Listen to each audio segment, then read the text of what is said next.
A teaser trailer is a short film that teases audiences into wanting to see it. It is usually 30 seconds long and released a while before the film comes out.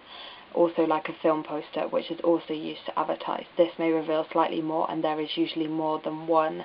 in a varied size and shape, which may be on different characters, scenes, etc. My trailer purposely doesn't give much information away in it because I wanted to tease the audience into wanting to know more about the film and to find out for themselves. The poster, however, had the coming soon and the name of the film on it, and then the magazine cover mentions who the man behind the mask is and goes into more detailed analysis because the timing of it is further on in the film's production and release, so we get a view on the main character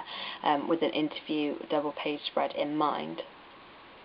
When I started out with my main project, I decided that I wanted my target audience to be young adults and teenagers. This had to follow through the main project and the ancillary text because I couldn't have one target audience for the main project and then a different one for the ancillary text. I did plan from the start the combination between, but originally I felt that it would probably be in the characters, and the characters would be used in the making of my teaser trailer and then would be used in the photographs for my magazine cover and for my poster. And actually my trailer turned out to be more about the mask and this idea of the unknown about this villain, and so therefore the photographs became about him and having his mask on the cover and poster. Thinking back now, I think this works much better with the genre I chose, and that if I had used character shots this would have been too bright and cheery for the genre.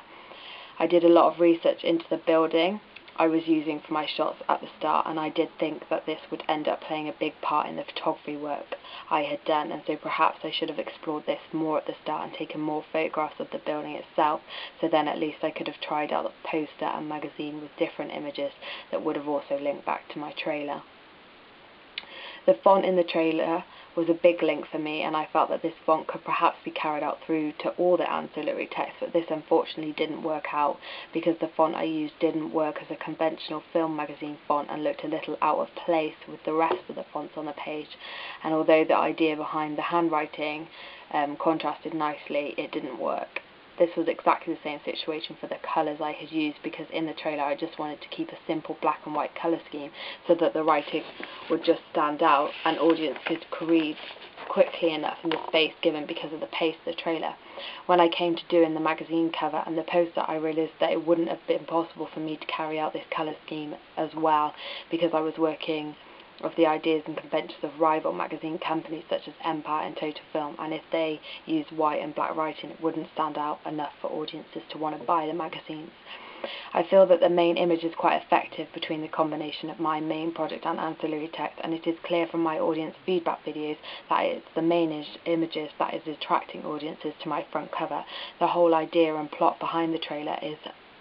this unknown man in a mask, and from the trailer you may not know that he's wearing a mask, and you also don't get that much detail. And so moving this image onto the poster with strong lighting effects to really darken and get a horror movie feel works well, and then transferring a direct viewpoint image onto the magazine cover puts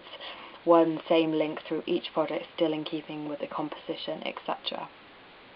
I did do several takes of the posters, not of my trailer or magazine front cover, though I feel that this was because I started the poster while still in the making of the trailer, and I used one of the original screenshots from the trailer and then did a lot of manipulation with it before making it into a poster, so I had a real feel for how the quality of posters should have been and understood the conventions a lot more, knowing what was being expected of me. I feel that the finished project didn't actually work together as well as I had originally planned, and I feel that most of this is down to my choice or use of photography. I feel that if I had chosen to take photographs of the building instead, then this would have been something that links well all the way through all my ancillary text and would have worked with my film's actual title. The green colours on the magazine front cover do work well and stand out, but have no relevance to the poster or the trailer, and so don't really work well when put together in this sense. But then I've changed individual things each so that they can also work separately as conventional products, but then when put together would be associated with one another and work well beside.